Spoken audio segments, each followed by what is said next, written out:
Alhamdulillah. Alhamdulillahilladzi khalaqal mauta wal hayata liyabluwakum ayyukum ahsanu amala. Asyhadu an la ilaha illallah wahdahu la syarika lahu wa asyhadu anna sayyidina Muhammadan abduhu wa rasuluhu la nabiyya ba'da. Allahumma shalli wa sallim wa barik wa karrim ala habibina wa syafiina wa qurrati ayunina wa maulana Muhammad wa ala alihi wa ashabihi wa man tabi'al huda ila yaumil qiyamah.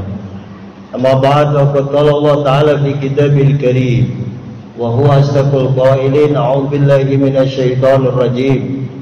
Bismillahirrahmanirrahim. Wabtaghi fima ataqallahu ad-daral akhirah wa la tansa nasibaka minad dunya wa ahsin kama ahsanallahu ilaik wa la tabghil fasada fil ard innallaha la yuhibbul mufsidin. Qala aidan fadhkuruni adhkurkum washkuru li wa la takfurun. Wa qala Rasulullah sallallahu alaihi wa alihi wasallam, ittaqillah haitsu ma kunta wa ati sayyatul hasanah tamhuha wa khaliqin nas bi khuluqin hasan. Sadaqallahu wa sadaqa rasuluh. Ma'asyiral muslimin, sidang jemaah rahimakumullah.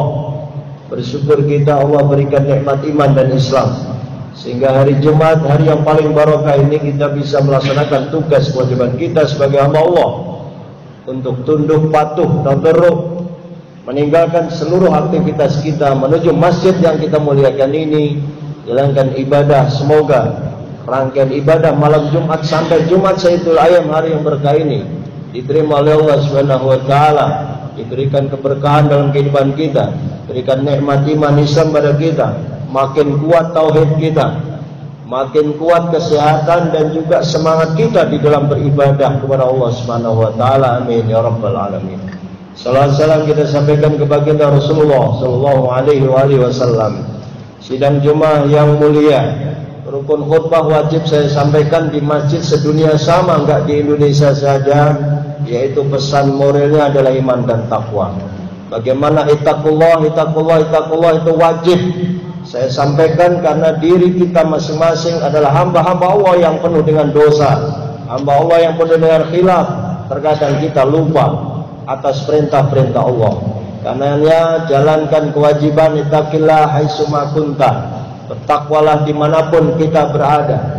Dan itulah inti daripada takwa, imtisalu li awamirillah, menjalankan perintah Allah, wajtinabu nawahihi, dan juga menjauhi larangan Allah.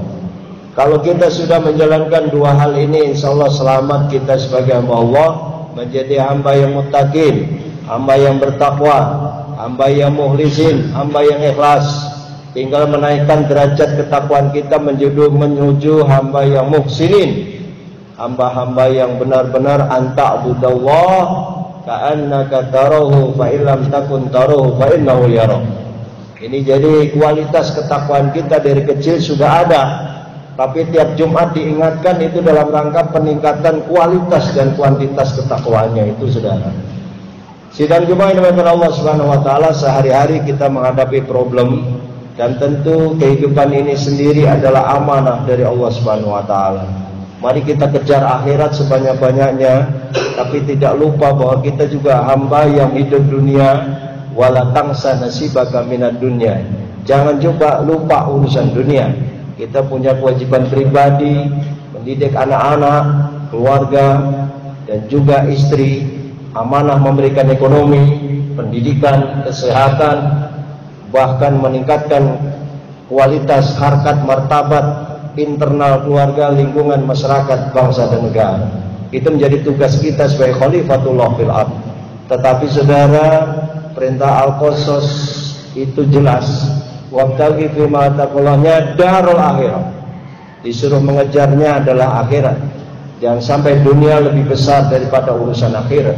Karena dunia adalah fana, dunia adalah sebentar, saudara. Kita hidup nggak akan lama. Entah berapa tahun kita diberikan amanah, yang jelas kita akan innalillahi wa inna ilaihi raji'un, selesai. Kalau kita sudah kembali kepada Allah, baru nanti kita boleh menyesal begitu. Laula akhartani ila ajalin qarib, kalau engkau kasih umur saya sedikit ya Allah, fa asaddaqa wa akum minas sholihin. Saya ingin sedekah dan amal soleh. Terlambat, saudara. Mumpung Allah berikan nafas kepada kita, berikan nyawa ini masih bisa ibadah, bisa sedekah, bisa beramal soleh, bisa nolongin orang sesuai dengan profesi kita masing-masing tentunya. Memang kita digaji oleh bangsa negara misalnya, memang kita digaji oleh masyarakat, digaji oleh PT, atau kita punya perusahaan tersendiri, memiliki rezeki yang luas, tapi kewajiban kita adalah sedekah, sedekah, sedekah, mumpung belum meninggal. Dan kewajiban kita adalah amal soleh, amal soleh, amal soleh, amal soleh. Tidak ada waktu kecuali sedekah dan amal soleh, saudara.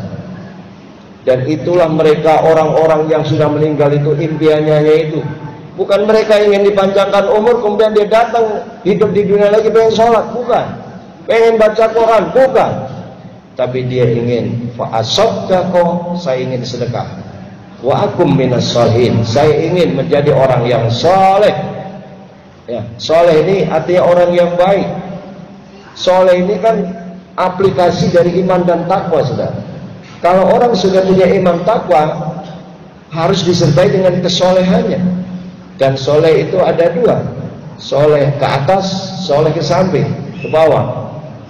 Soleh antara hablum minallah, menjaga hak-hak Allah, jalankan ibadah dengan sebaiknya dimanapun kita berada, nggak lupa.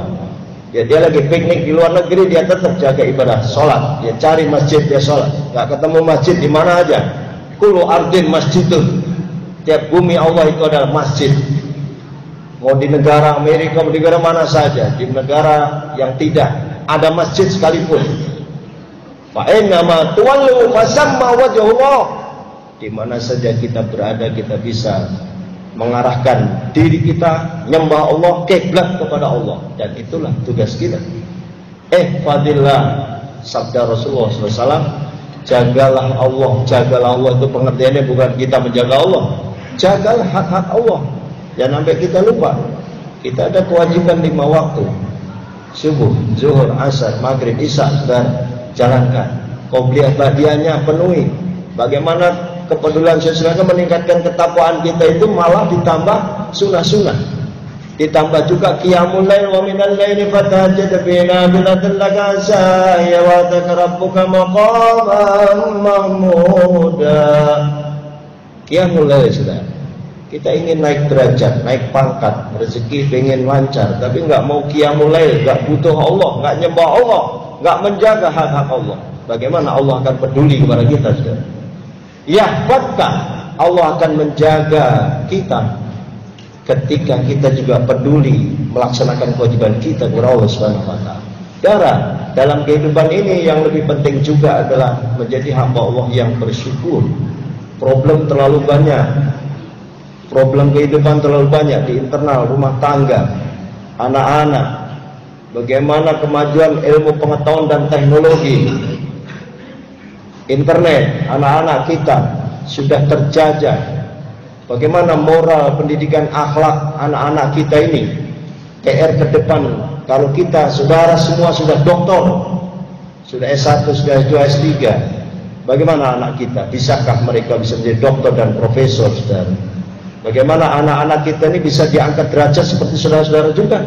Yarfa'illahu alladziina aamanu minkum walladziina utul ilma darajat itu.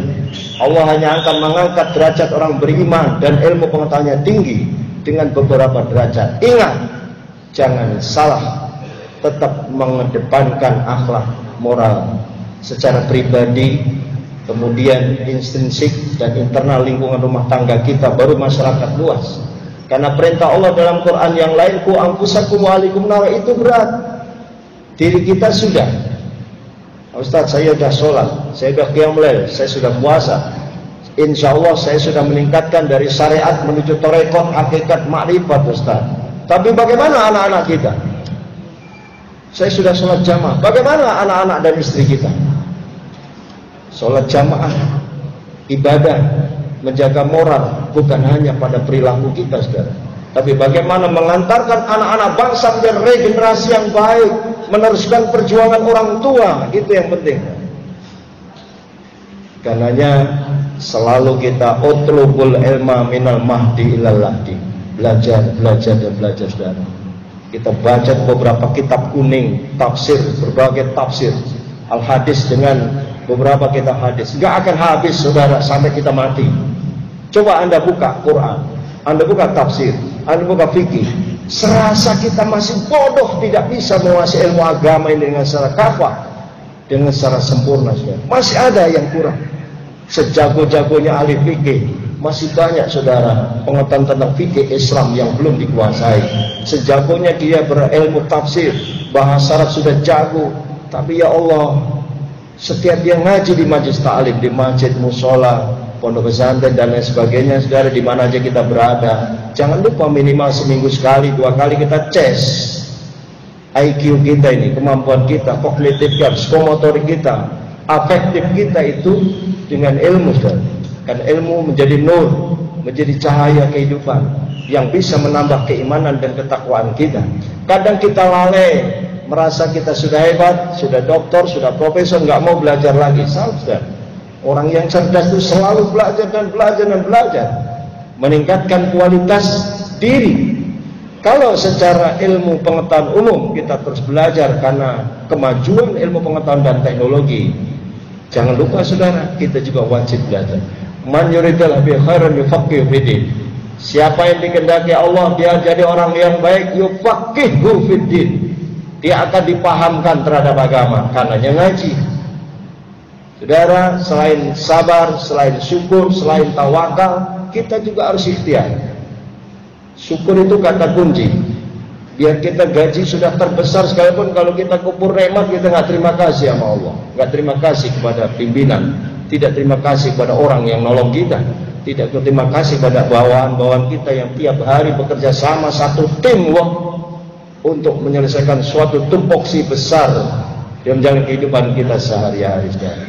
Khalifatullah bil ard itu sudah dicontohkan baginda Rasul, bagaimana Rasulullah beribadah, bagaimana Rasulullah memimpin perang, bagaimana Rasulullah bermesraan dengan para istrinya, bagaimana Rasulullah bercanda dengan anak cucunya. Masih bisa saudara, sesibuk-sibuk apapun beliau memperhatikan internal eksternal. Pada panglima besar, pada beliau adalah pemimpin umat. Dan jangan salah, beliau mengedepankan akhlakul karimah.